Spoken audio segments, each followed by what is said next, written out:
Deixa a lição máxima da simplicidade, que se pode fazer política, ter sonhos e ser simples, né? É o homem que diz, pobre é aquele que precisa de muito. Esse é o que nos deixou, né, Elo, hoje? Exatamente. É muito triste, mas eu acho que da vida dele, né, a gente tira tantos exemplos e tantas lições que acho que a gente tem que comemorar muito esses 89 anos de vida, dedicados quase todos eles a, como ele mesmo dizia, essa luta, esse sonho doido de tentar fazer o mundo um lugar um pouquinho melhor. E com tanta humildade, mas tanta humildade, que ele falava, poxa, é um absurdo o Uruguai ter gente passando fome. Nesse ponto eu errei, eu devia ter feito mais. Nós somos só 4 gatos pingados nesse país, falando do tamanho da população, que realmente não é grande. Então, ainda mais inaceitável ter gente pobre, né, passando fome. Então, são lições que ele sempre refletiu muito o tempo todo, a vida inteira, e sempre buscando fazer o melhor. Dedicou a vida a tentar fazer do mundo realmente um lugar um pouco melhor. Pois é, Elo, a gente vai entrar aqui em vários aspectos e também na história do Pepe Mujica. Agora há pouco eu conversava com o Bernardo Cotrim, né, que é o nosso diretor aqui de mídias sociais, e achei muito bonito que ele diz que o Mujica, ele vivia em consonância assim, profunda com o que ele acreditava, né? Então, ele levava na prática, ele juntou teoria e prática de uma forma que acho que para a gente é uma lição. Né? Ele levou uma vida política como presidente ali de 2010, 2015 e ele adotou todas essas teorias na vida que ele levava, né? Viveu uma vida com extrema simplicidade até o final, né, dos dias dele. Total, e talvez seja o grande exemplo que deixa essa história do... Por que o político tem que ser como a maioria dos políticos brasileiros, por exemplo, viver de ostentação, sabe? Viver naqueles converscotes normalmente com medidas, tramando medidas para atacar o povo. Ele é totalmente o contrário disso, né? Até a forma como morre ali na chácara dele, nos arredores de Montevidéu, hoje à tarde, com a mulher e com cuidados paliativos, vai ser cremado, as cinzas vão ser colocadas debaixo de uma araucária, onde ele enterrou uma cadela que ele amava desesperadamente, que era uma cadela chamada Manuela, uma cadela que morre, né, com 3 patas, mas ele ali cuidando dela diariamente. Então, ele pediu para as cinzas serem enterradas debaixo dessa árvore, para onde a mulher dele também, a Lúcia, quer ir depois de morta. Então, essa é a vida dele. Ele fazia dessa chácara, dessa pequena terra ali, um exemplo e todas as metáforas que ele usava em relação à ecologia, a fim de mundo, a sustentabilidade. Ele usava o pedacinho de terra dele porque era outra, além da política, era outra grande paixão dele, esse cultivo da terra. Ele era filho de agricultores e carregou isso a vida inteira. Tanto que ele dizia, eu sou um torrão de terra sobre 2 pernas. Esse era o Mujica. Essa é lindíssima. Diga, Lu. Era muito legal. Ele falava, ele nunca se dobrou, né, às tentações do consumismo, Exatamente, do mundo materialista. Ele poderia ter vivido em palácio quando era presidente. Não, ele continuou morando na chácara dele, plantando flores, plantando verduras e dizendo que assim que era a vida. Ficou famoso o Fusquinha azul dele, né, que era o carro que ele usava mesmo e pronto. Ele doava 90% do salário dele para causas sociais, porque ele ficava com o que ele precisava para viver, só isso. Ele dizia que se você se rendesse muito aos apelos do mundo materialista, né, o mercado ia te enquadrar e você ia passar o resto da vida simplesmente pagando conta, que isso não pode ser objetivo de vida de ninguém. Ele falava também de uma maneira muito linda a respeito do casamento, do amor, o que era o amor na juventude. Ele passou mais de 50 anos casado com a mulher dele, com a Lúcia, e ele falava de uma maneira muito linda como é que era o amor na juventude, o amor na idade já avançada, e o que era esse amor também como meio de, hoje, né, de combater a solidão, e o companheirismo. Ele dizia que a vida dele não era nada sem ela, que ele devia muito da vida dele a ela. Então, assim, são muitas áreas, né? Ele falava de ecologia, ele falava da preocupação com esse avanço da extrema-direita, como que as democracias precisam se modernizar e se atualizar para enfrentar esse mundo tão mais complexo que a gente tem hoje. Então, ele nunca parou de pensar nas grandes questões e nas pequenas também. Eu acho muito interessante isso que a Elo fala, e simbólico, Chico, sobre o amor. Alguém que tem tanto amor nas palavras e no que ele acredita, alguém que ficou preso por mais de uma década durante a ditadura. 12 anos. Foi torturado. Imagina só, né? É quase que um contrassenso, né? Gabi, é uma prisão que é praticamente 12 anos de solitária. Isso, solitário. Não são 12 anos ali com saída ou qualquer regalia. 12 anos é de solitária. Então, e ele dizia em relação ao amor que na juventude é algo muito vulcânico. E depois, na velhice, é um doce hábito. Não é? E é isso. Vira um doce hábito. Exatamente, exatamente. Aqui trazendo... Eu acho assim tão incrível você imaginar que uma pessoa passou.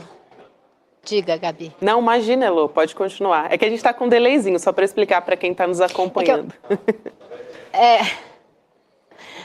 Não, eu acho tão incrível você pensar na trajetória da vida dele, né? Então, vocês certamente viram o documentário, o filme que conta a história da prisão dele, que na verdade foram quase 15 anos ao todo. Sim, sim. Mas a maior parte, né, naquela solitária. E como que ele foi desenvolvendo uma maneira de se comunicar através da parede com o outro companheiro de prisão, né, que estava lá com ele, desenvolver um método de batidas na parede para desenvolver um vocabulário, poder começar a trocar. Então, ele ficava o tempo todo sozinho.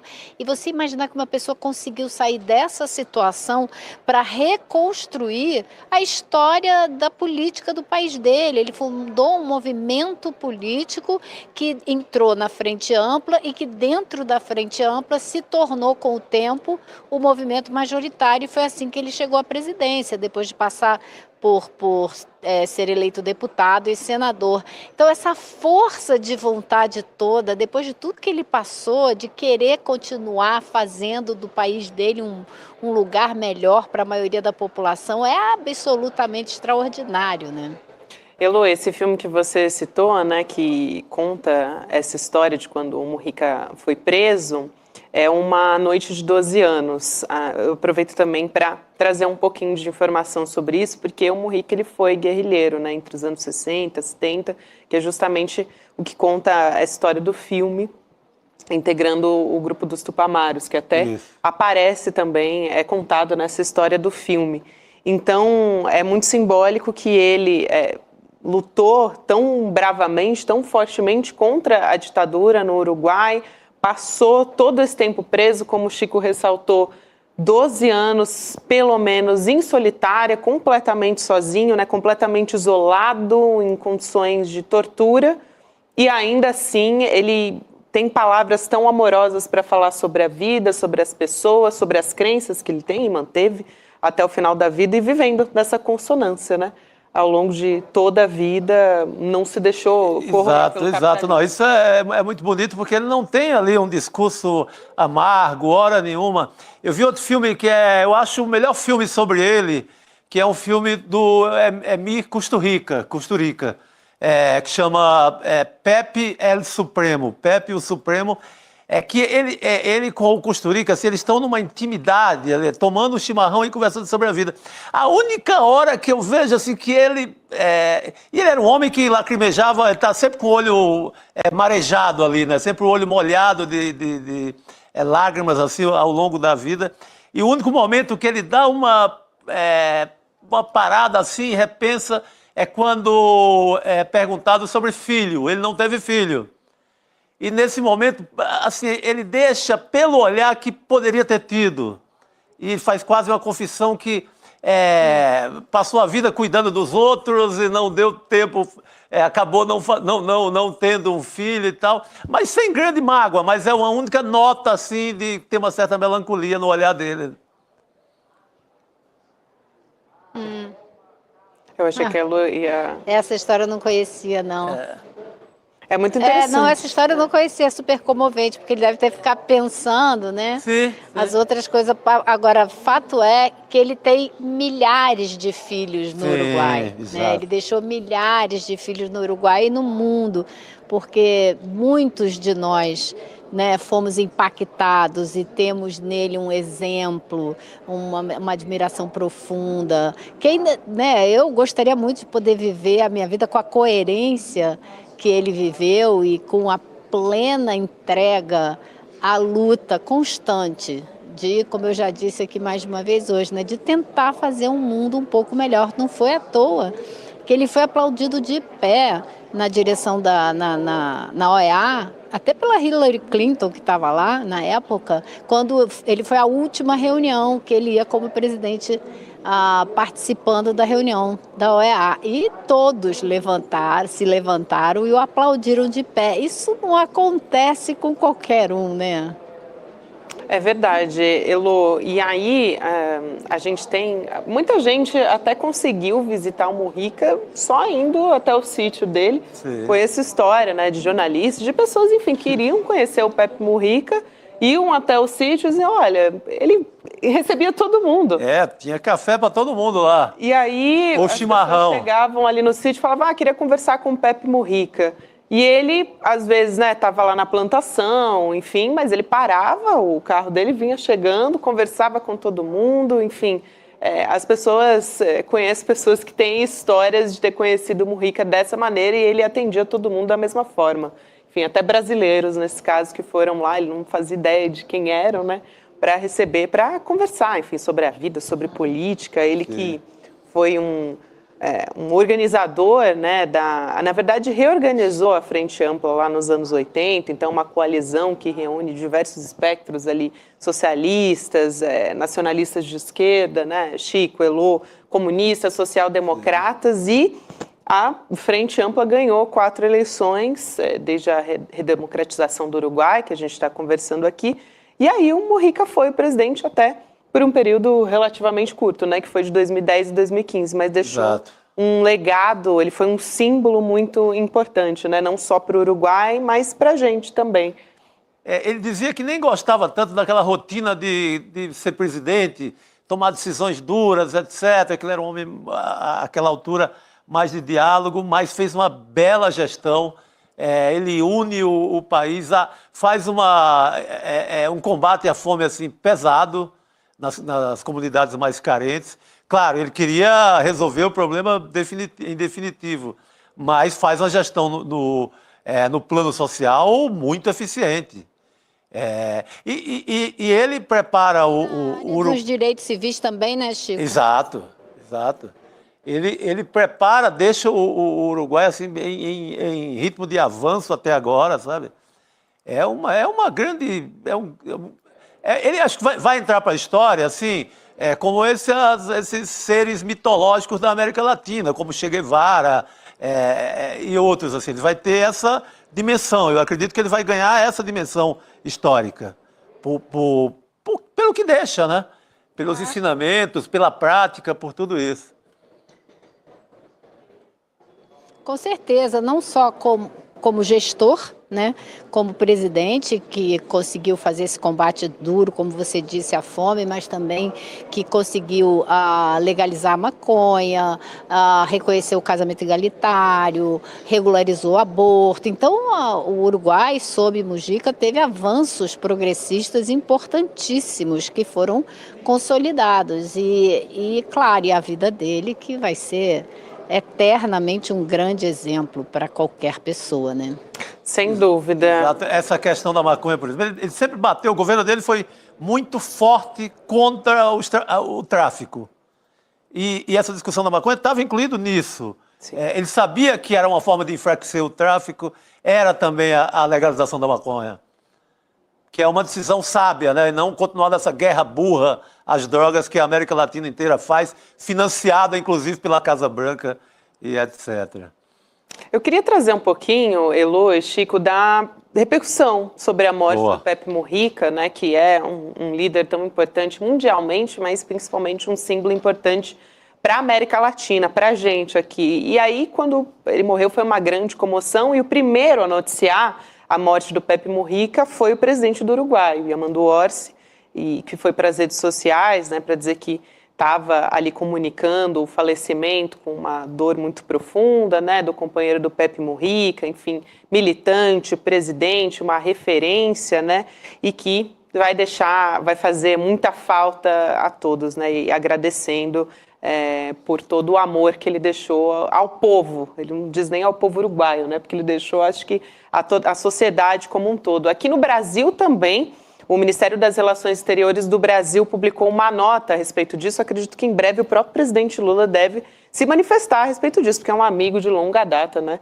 do presidente Lula esteve também. com ele em várias ocasiões, né, mantiveram uma amizade longa. Muito longa. E aqui, na nota do Ministério das Relações Exteriores, vou ler só um trechinho aqui, diz o seguinte: grande amigo do Brasil, o ex-presidente Mujica foi um entusiasta do Mercosul, da Unasul e da CELAC, um dos principais artífices da integração da América do Sul, da América Latina e, sobretudo, um dos mais importantes humanistas de nossa época. O seu compromisso com a construção de uma ordem internacional mais justa, democrática e solidária construiu exemplo para todos e todas. Então ele fala do legado, essa nota também fala do legado do Pepe Mujica, guiando todas e todos aqueles que genuinamente acreditam na nossa capacidade de construir um mundo melhor para as futuras gerações. Até Chico e Elô foi uma característica muito forte das eleições recentes no Uruguai.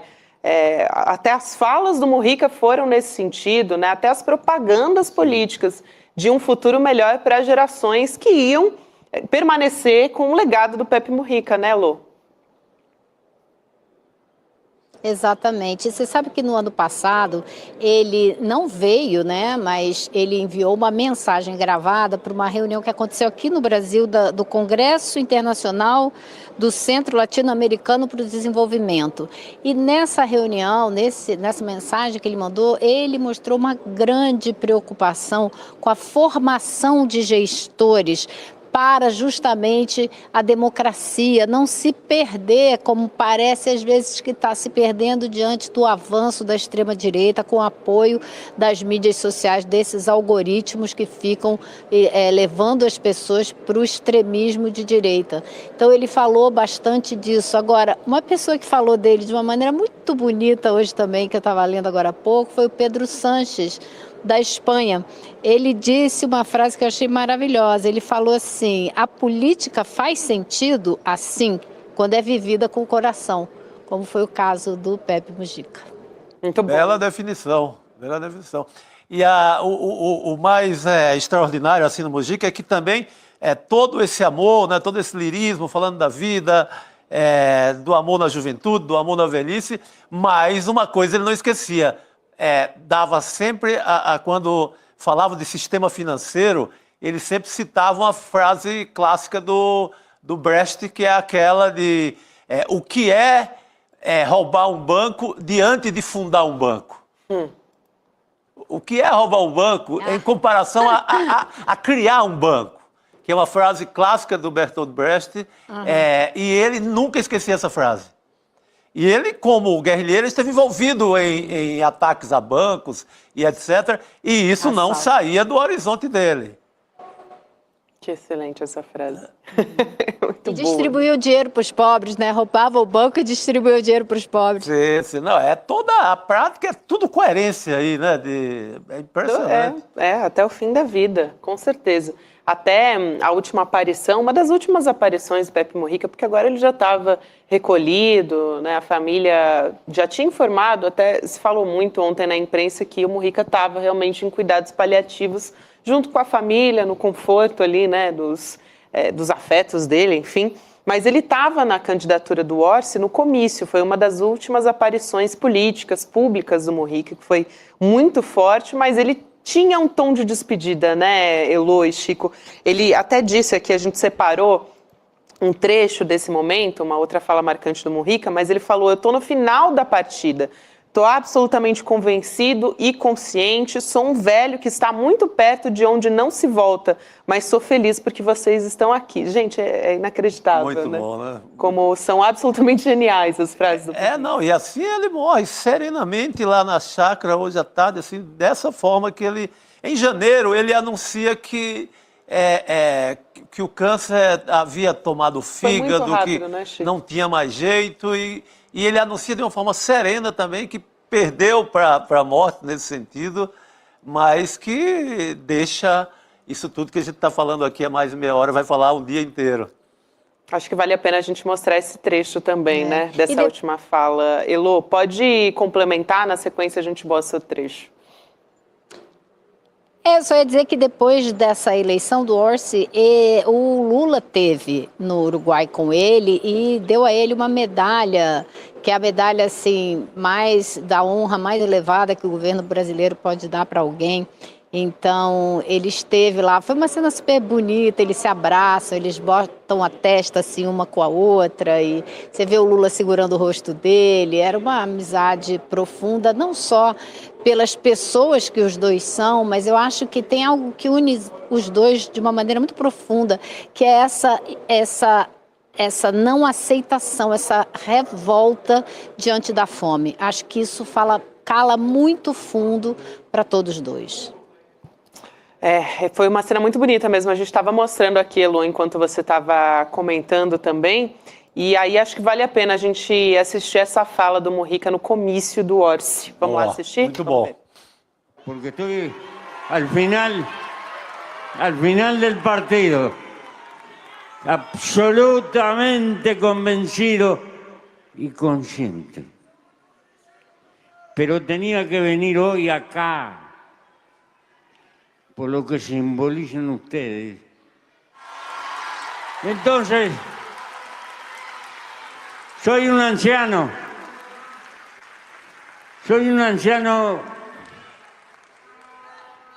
que está muy cerca de emprender la retirada de donde no se vuelve.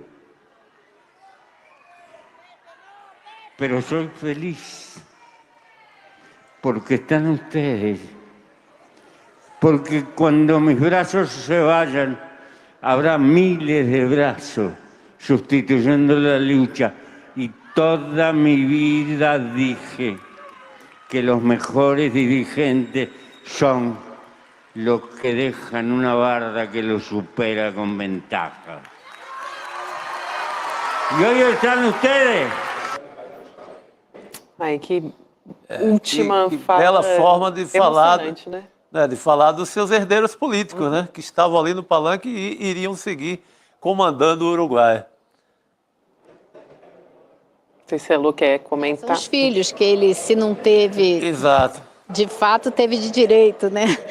Que foram muitos. Agora, o Pepe Mujica também, ele não fugia de nenhuma briga, não. Eu estava lendo uma carta agora que ele mandou para o Luiz Almagro, que foi o secretário-geral da OEA. O Almagro foi chanceler uruguaio, né? E depois ele fez assim coisas como secretário-geral da OEA que foram bastante condenáveis de intromissão em países do terceiro mundo, em algumas eleições.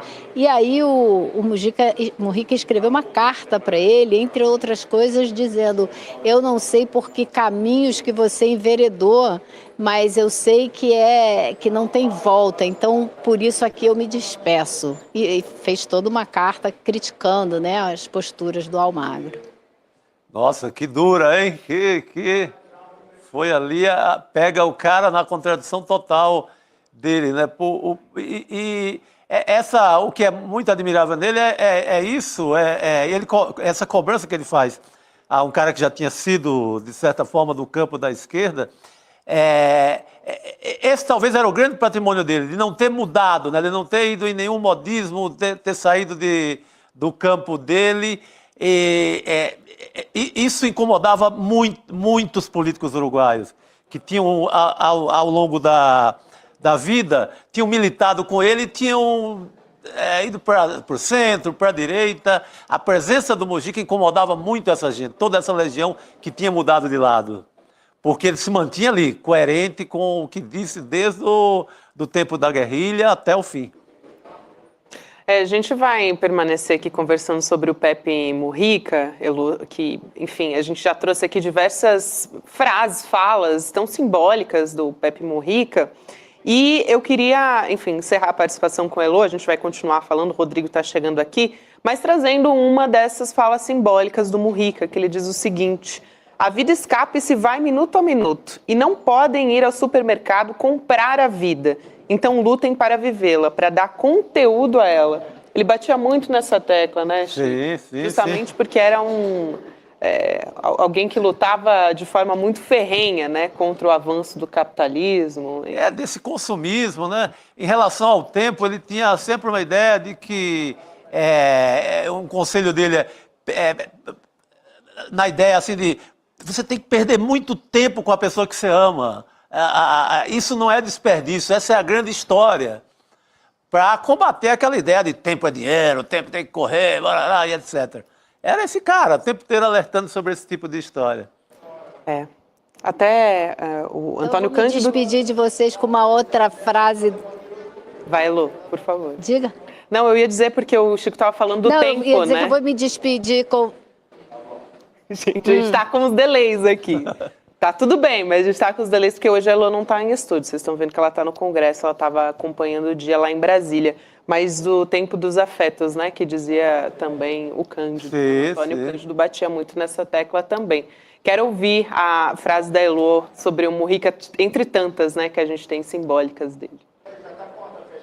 Então, eu queria me despedir de vocês com uma frase deles, que ele disse o seguinte: com Lúcia, que é a mulher dele, né, gastamos nossa juventude toda nessa aventura de viver.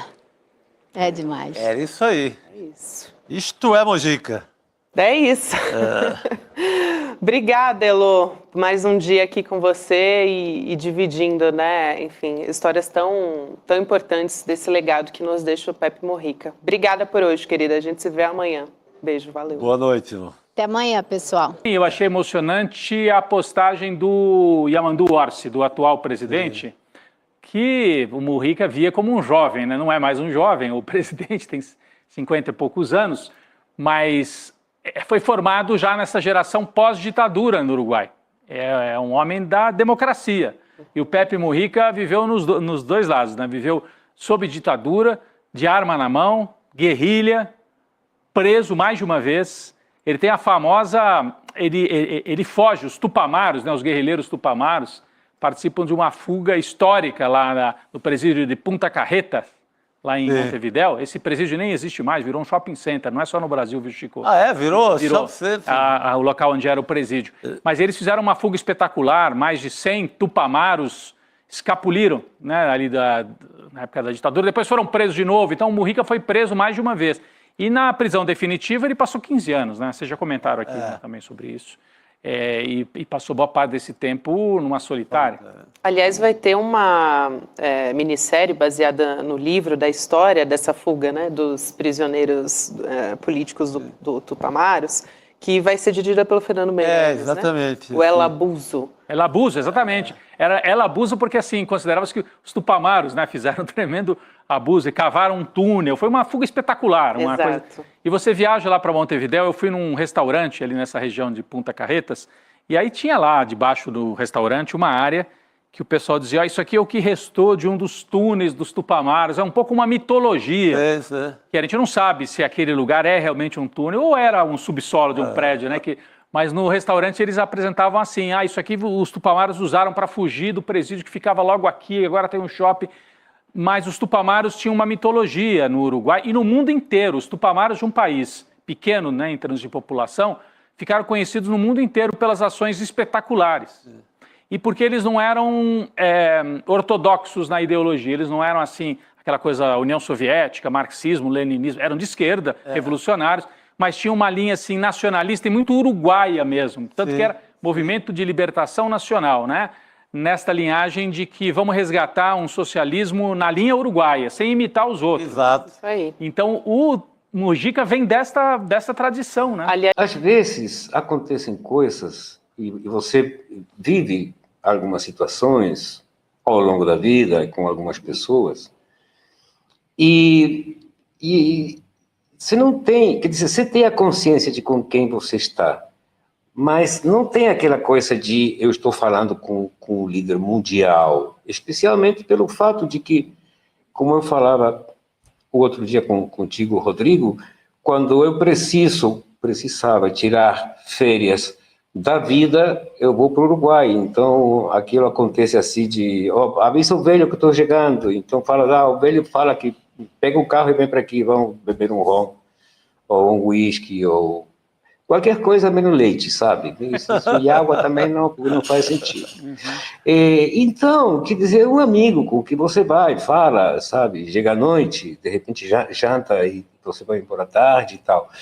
Então, quer dizer, aquela relação é a que deu a ideia para o Daniel Placeres, que é um amigo comum, que foi, olha, esses papos de você deveria virar livro, sabe? Depois se fez tudo aquilo, mas aquilo foi uma coisa muito, muito posterior, porque eu conheço o Pepe uns 15 anos atrás, de fato, nós fizemos a Fundação Pepe Mujica, que ele não chega a ver como é que vai funcionar, e quando eu falei para ele, bom, você tem que ser o presidente, né? A fundação leva teu nome, e ele falou, não, vai pra porra, eu não quero isso, eu vou de vocal, eu vou de último, não precisam falar nada disso. Por isso, hoje, quando você falou qual é o legado, quando surgiu a ideia do livro, e eu perguntei para ele, eu falando com ele, falei, bom, também eu acho bom você deixar um legado. A xingadeira que eu engoli...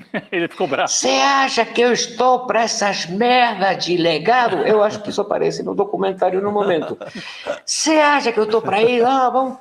Falei, esquece a palavra legado, vamos bater um papo 10 dias. É mania de jornalista essa, pelo visto, né, Gabi? Com certeza. Vamos, então nós fechamos 10 dias, eu viajei para lá com uma parte da minha equipe, e aí que sai o documentário que vocês vão assistir hoje, e o livro Palavras para Depois. Eu acho muito bom. Desculpa, achei que o Fabiano tinha concluído. Não, porque você queria mostrar um trecho, não é? Acho que era legal mostrar logo um trecho, né, Gabi? Justamente, porque ele falou, vamos ver. né, acho que foi até pro documentário, vamos trazer aqui vamos ver. trecho, né, para ele comentando as consequências do capitalismo, enfim. Vamos assistir esse trecho aqui do documentário. Vamos lá. Vivimos 40 años más de promedio que hace un siglo. ¿Qué te parece? No es poca cosa. Pero justamente el peligro está que seamos víctimas del propio éxito. Como tantas cosas humanas tienen una cara positiva y otra negativa. Hemos hecho cualquier relajo con la naturaleza y dale que es tarde, que parece que es infinita, y que el que viene atrás que arregle y ya va a arreglar.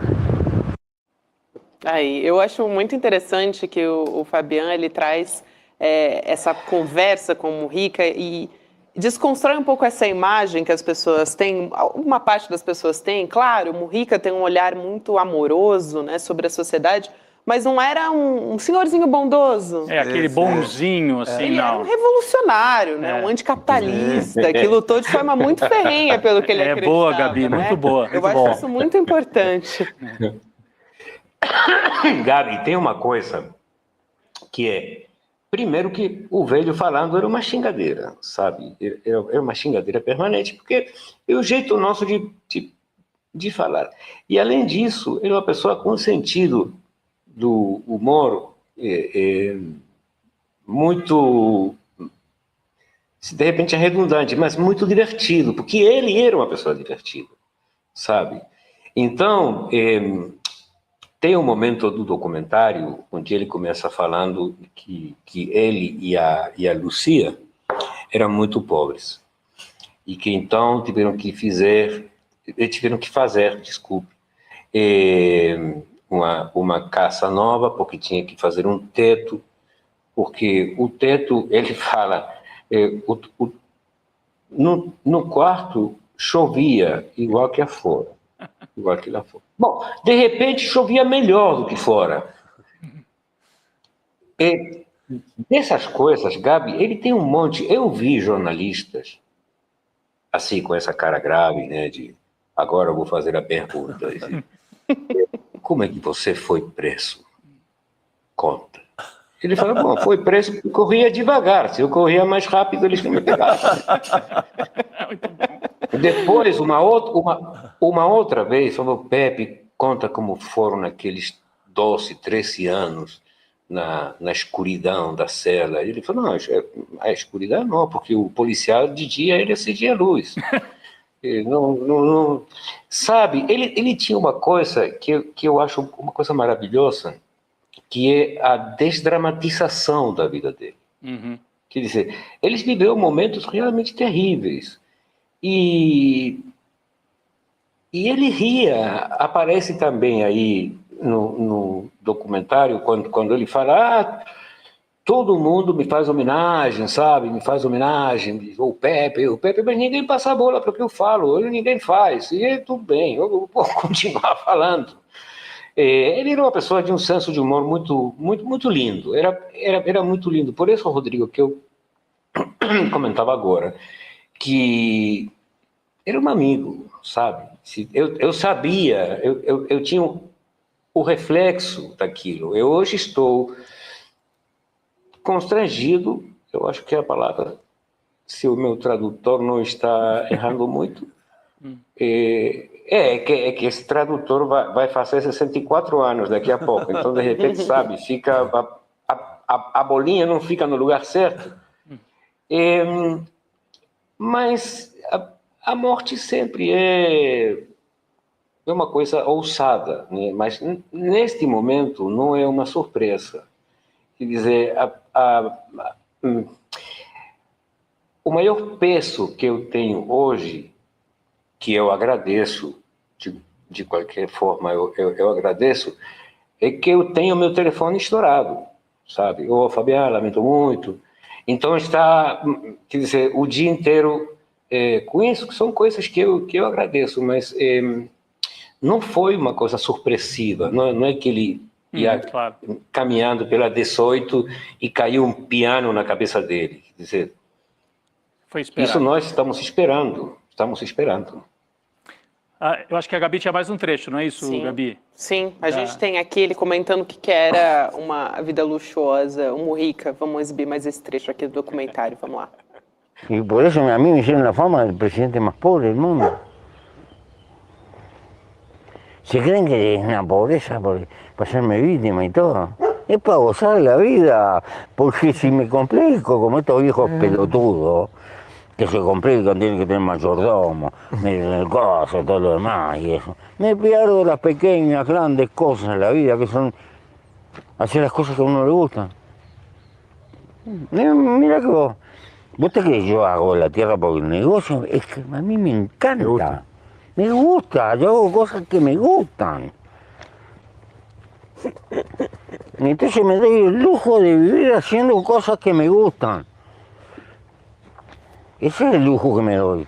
Los tipos se creen que el lujo es ir a Punta del Este, estar en una cosa. Pues ese es el lujo de eso. Para mí es una tortura.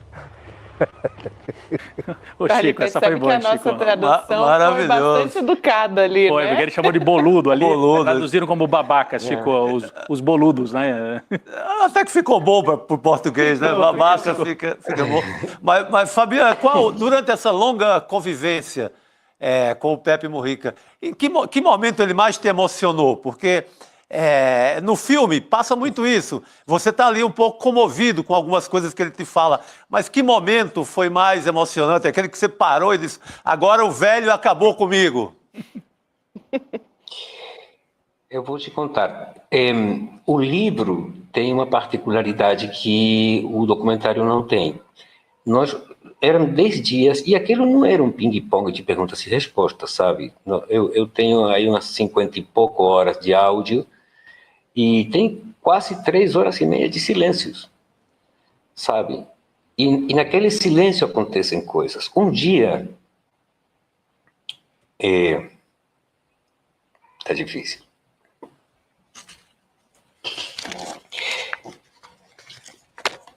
um dia estávamos sentados no galpão do fundo. Chovia. Estávamos em silêncio. Você tem aquelas bolhas da chuva, aquelas bolhas que caem aí. E estávamos olhando o desenho que a água fazia com o óleo que tinha deixado o trator quando ele passa. Sabe, aqueles cores, aquela coisa estranha. E eu tinha medo de quebrar aquele momento, mas eu queria fazer uma pergunta que surgiu assim da nada. E falei, Pepe, você sonha? Eu estava esperando uma resposta, assim. Ele tardou uns 15 minutos sem responder. Ele nem olhou para mim, seguiu olhando as bolhas e falou, não. Isso foi um momento para mim privadíssimo, sabe? Isso foi um momento privado. Porque acontecia alguma coisa no ar naquele momento. E eu imaginei qualquer coisa, mas que ele não sonhava. Isso foi o momento. O resto tem um monte de coisa, sabe? Falar com ele era uma coisa muito rica, porque eu tive a sorte, e realmente foi uma sorte pessoal, de que ele gostasse muito de bater papo comigo. Então, aquilo era filosofia, xingadeira. Quer dizer, nós pegávamos um personagem da política local e até que não acabávamos com a vida dele, o papo não tinha fim, sabe? Não era bonzinho assim, mesmo, Gabi, não era nada bonzinho assim. Como você não, pelo amor de Deus, não. É um mito, né, que você criou. Bom, uma das coisas que eu falei com a Lucia, quando surgiu a ideia do Pepe, de fazer o livro, a Lucia me falou, você precisa ter cuidado com o que você escreve. Eu falei, não, eu não tenho que ter cuidado de nada. Por quê? Porque o problema dos livros de Pepe é que cada um escreve o que imagina. Eu vou ser textual. Posso ser textual? Tem menores ainda na tela? Bom, sei lá. Pais, tira o filho daí. Então, a Lucia me fala, porque cada um, sabe, escreve o que imagina do Pepe. Eu leio esses livros, aí o Pepe não come, não caga, não xinga, não faz nada, sabe? Ele é um anjo. Canonizado, né? E de fato, eu falei, não, eu vou fazer um livro com tudo o que acontece. Então, um dia estávamos fora, sentado fora, estava frio, e eu fui ao banheiro 3 vezes. O banheiro é uma árvore atrás do galpão do fundo. Então, quando eu volto, eu falo, velho, escuta uma coisa. Você tem 30 anos mais do que eu. Eu fui ao banheiro 3 vezes, você não foi nenhuma. E ele falou, mas a diferença é que você não tem que estar de olho para não molhar o sapato. E eu sim. Sensacional. Quer dizer, eu tenho, lógico, a tristeza, né? Você perde uma pessoa querida, isso não é uma boa notícia, nunca. Ainda você esteja esperando aquilo. Mas as minhas lembranças frescas, novas, aliás, eu fico muito rindo. Que bom. A gente também, né? Muito bom. É um bom sinal, né? Tanto que hoje a gente foi fazer a manchete aqui e eu não queria usar a morte de Pepe Mujica, eu queria usar a vida, né? A vida de um lutador, a vida de um militante, a vida de um político, né, Gabi? E pela entrevista traz muita vida. A gente está falando da vida e de uma pessoa normal, com um brilho, mas uma pessoa, um ser humano. Excessivamente humana, inclusive. Excessivamente humana, exatamente. Muito bom. Muito bom. Fabiano, que prazer te receber aqui. Obrigada por compartilhar essas histórias com a gente e também o nosso abraço nesse luto coletivo, claro, que a gente está vivendo agora, e também os nossos sentimentos pela perda de um amigo, né? Além de tudo, acima de tudo, um amigo. Então, também o nosso abraço aqui. É isso. Coletivo. Companheiros, um grande abraço para vocês e muito obrigado por essa conversa, porque foi uma quebra no meu dia. Hoje passei grande parte do dia respondendo. As pessoas ligam, escrevem, sabe? E isso eu agradeço muito, mas é a primeira coisa divertida do dia, depois da notícia. Então, agradeço a vocês muito. Obrigado. Obrigado, querido. Graças. Agradece o Fabiano.